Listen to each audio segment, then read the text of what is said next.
ಪ್ರಿಯರೇ, ದಿನದ ಬದುಕಿಗೊಂದು ಕ್ರಿಸ್ತನ ಈ ದನಿ ನಮ್ಮೆಲ್ಲರಿಗೂ ಪ್ರೇರಣೆಯಾಗಲಿ. ಪಾಸ್ಕ ಕಾಲದ ಅಷ್ಟದಿನಗಳಲ್ಲಿ 3ನೆಯ ದಿನ, ಏಪ್ರಿಲ್ 3, 2024 ಬುಧವಾರ. ಸಂತ ಲೂಕನು ಬರೆದ ಪವಿತ್ರ ಶುಭ ಸಂದೇಶದಿಂದ ವಾಚನ. 24ನೇ ಅಧ್ಯಾಯ 13ರಿಂದ 35ರವರೆಗಿನ ವಚನಗಳು. ಅದೇ ದಿನ ಶಿಷ್ಯರಲ್ಲಿ ಇಬ್ಬರು ಜೆರುಸಲೇಮಿಗೆ 11 ಕಿಲೋಮೀಟರ್ನಷ್ಟು ದೂರದಲ್ಲಿದ್ದ ಎಮ್ಮಾವು ಎಂಬ ಗ್ರಾಮಕ್ಕೆ ಹೋಗುತ್ತಿದ್ದರು. ಇತ್ತೀಚೆಗೆ ನಡೆದ ವಿಷಯಗಳನ್ನೆಲ್ಲ ಕುರಿತು ಅವರು ಸಂಭಾಷಣೆ ಮಾಡುತ್ತಾ ನಡೆಯುತ್ತಿದ್ದರು. ಹೀಗೆ ಮಾತನಾಡಿಕೊಂಡು ಚರ್ಚೆ ಮಾಡುತ್ತಾ ಹೋಗುತ್ತಿರುವಾಗ ಯೇಸುವೆ ಖುದ್ದಾಗಿ ಸಮೀಪಿಸಿ ಅವರ ಜೊತೆ ಸೇರಿಕೊಂಡರು. ಆದರೆ ಇವರಾರೆಂದು ಅವರು ಗುರುತು ಹಚ್ಚಲಿಲ್ಲ.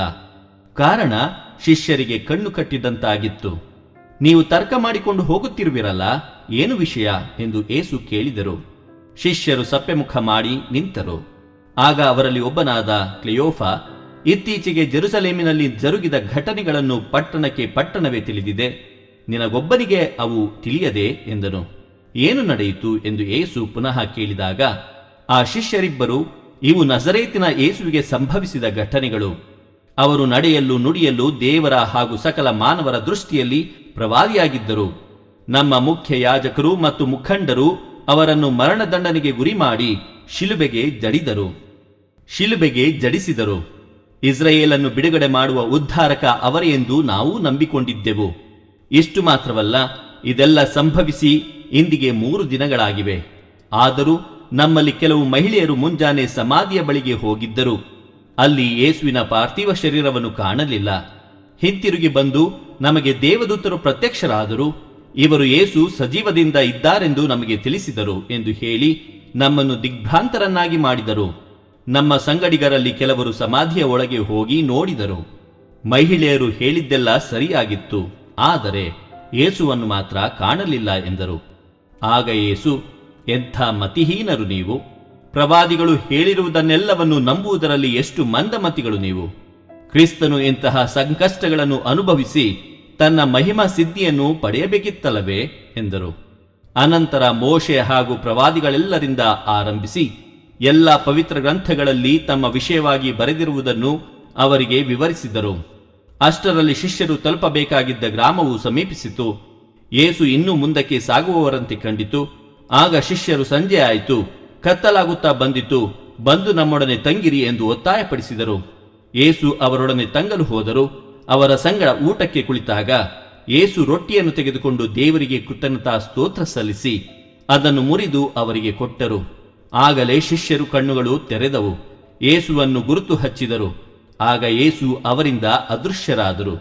ಶಿಷ್ಯರು ಒಬ್ಬರಿಗೊಬ್ಬರು ಮಾತನಾಡಿಕೊಳ್ಳುತ್ತಾ, ಪವಿತ್ರ ಗ್ರಂಥದ ಅರ್ಥವನ್ನು ನಮಗೆ ವಿವರಿಸುತ್ತಾ ಇದ್ದಾಗ ನಮ್ಮ ಹೃದಯ ಕುತೂಹಲದಿಂದ ಕುದಿಯುತ್ತಿತ್ತಲ್ಲವೇ ಎಂದುಕೊಂಡರು.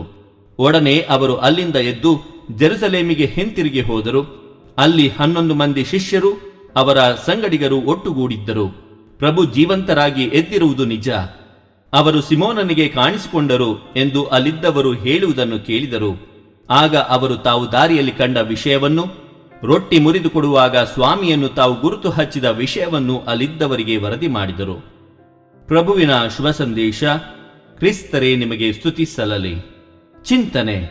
ಕ್ರಿಸ್ತ ನಮ್ಮ ಆಪ್ತ ಸ್ನೇಹಿತನಂತೆ ಜೊತೆಯಾಗಿ ನಮ್ಮೆಲ್ಲ ಬದುಕಿನ ಸನ್ನಿವೇಶಗಳಲ್ಲಿ ಆಸರೆಯಾಗಿರುವರು. ಪ್ರಭು ಯೇಸು ಕ್ರಿಸ್ತರಲ್ಲಿ ಆತ್ಮೀಯರೇ, ಎಮ್ಮಾವು ಗ್ರಾಮದ ಹಾದಿಯಲ್ಲಿ ಸಾಗುತ್ತಿದ್ದ ಇಬ್ಬರು ಶಿಷ್ಯರಿಗೆ ಬಹಳ ಬೇಗನೆ ಯೇಸು ಆಗಿ ಹೋದ ವ್ಯಕ್ತಿಯಾಗಿ ಬಿಟ್ಟಿದ್ದರು. ಆದರೆ ಅವರ ಮಾತು, ಕಾರ್ಯ, ಭರವಸೆಗಳೆಲ್ಲವೂ ನೆನಪಿನ ಪುಟದಿಂದ ಅಳಿಸಿ ಹೋಗುವ ಮುನ್ನವೇ ಯೇಸು ಅವರ ಜೊತೆಯಾಗುವುದೇ ಒಂದು ಅಪೂರ್ವ ಸನ್ನಿವೇಶ. ಆ ಇಬ್ಬರು ಶಿಷ್ಯರು ಜೆರುಸಲೇಮಿಗೆ ವಿರುದ್ಧ ದಿಕ್ಕಿನಲ್ಲಿ ಸಾಗುತ್ತಿದ್ದರು. ಅಂದರೆ ಕ್ರಿಸ್ತನ ಘೋರ ಮರಣದ ದೃಶ್ಯವನ್ನು ಕಂಡು ಭಯದಿಂದಲೂ ನಿರಾಶೆಯಿಂದಲೂ ಪಲಾಯನ ಮಾಡುತ್ತಿದ್ದರು. ಅವರ ಜೊತೆ ಒಬ್ಬ ಅಪರಿಚಿತ ವ್ಯಕ್ತಿಯಂತೆ ಹೆಜ್ಜೆ ಹಾಕಿದ ಕ್ರಿಸ್ತ ತಮ್ಮ ದೈವಿ ನುಡಿಗಳಿಂದ ಅವರ ಮನದ ದುಗುಡವನ್ನು ದೂರ ಮಾಡುತ್ತಾರೆ, ಸಂಶಯವನ್ನು ಅಳಿಸಿ ಹಾಕುತ್ತಾರೆ. ಮಾತ್ರವಲ್ಲ, ರೊಟ್ಟಿಯ ಮುರಿಯುವಿಕೆಯಲ್ಲಿ ಅವರ ವಿಶ್ವಾಸದ ಕಣ್ಣುಗಳನ್ನು ತೆರೆಯುತ್ತಾರೆ. ನಾವು ಕ್ರಿಸ್ತನಿಂದ ದೂರ ಹೋದಷ್ಟು ಕತ್ತಲೆ ನಮ್ಮ ಹೃದಯಗಳನ್ನು ಆವರಿಸುತ್ತದೆ. ಕ್ರಿಸ್ತಾನುಭವವಿಲ್ಲದೆ ಬಾಳುವ ಎಲ್ಲಾ ಸಮಯದಲ್ಲೂ ಭಯ, ಗೊಂದಲ ನಮ್ಮನ್ನು ಕಾಡುತ್ತದೆ. ನಡೆದಷ್ಟು ನಮ್ಮ ದಾರಿ ದೂರವೆಂಬಂತೆ ಅನಿಸುತ್ತದೆ. ಅದೇ ನಾವು ಕ್ರಿಸ್ತನೊಂದಿಗೆ ನಡೆಯುವಾಗ ಧೈರ್ಯ ಮತ್ತು ಆತ್ಮವಿಶ್ವಾಸದಿಂದ ದೃಢ ಹೆಜ್ಜೆಗಳನ್ನು ಹಾಕತೊಡಗುತ್ತೇವೆ. ಬಲಿಪೂಜೆಯಲ್ಲಿ ರೊಟ್ಟಿ ಮುರಿಯುವಿಕೆಯಲ್ಲಿ ನಮ್ಮ ಮುಂದೆ ಪ್ರಸನ್ನರಾಗುವ ಕ್ರಿಸ್ತ ನಮ್ಮ ಆಪ್ತ ಸ್ನೇಹಿತನಂತೆ ಜೊತೆಯಾಗಿ ನಮ್ಮೆಲ್ಲರ ಬದುಕಿನ ಸನ್ನಿವೇಶಗಳಲ್ಲಿ ಆಸರೆಯಾಗಿರುವರು. ದೇವರು ನಮ್ಮೆಲ್ಲರನ್ನು ಆಶೀರ್ವದಿಸಲಿ. ಇದು ದನಿ ಮಾಧ್ಯಮ ಮನೆಯ ಕೊಡುಗೆ. ಧ್ವನಿ ವಂದನೆಯ ಸ್ವಾಮಿ ಶಾಂತಕುಮಾರ್ ಜೆ, ಬೆಂಗಳೂರು ಮಹಾಧರ್ಮ ಕ್ಷೇತ್ರ. ಪ್ರಿಯರೇ, ಈ ಚಾನೆಲ್ ಅನ್ನು ಸಬ್ಸ್ಕ್ರೈಬ್ ಮಾಡಿ ಪ್ರತಿದಿನ ದೇವರ ವಾಕ್ಯವನ್ನು ಆಲಿಸುತ್ತಾ ಅದನ್ನು ಇತರರೊಂದಿಗೆ ಹಂಚಿಕೊಳ್ಳಲು ನಮಗೆ ನೆರವಾಗಿರಿ. ಧನ್ಯವಾದಗಳು.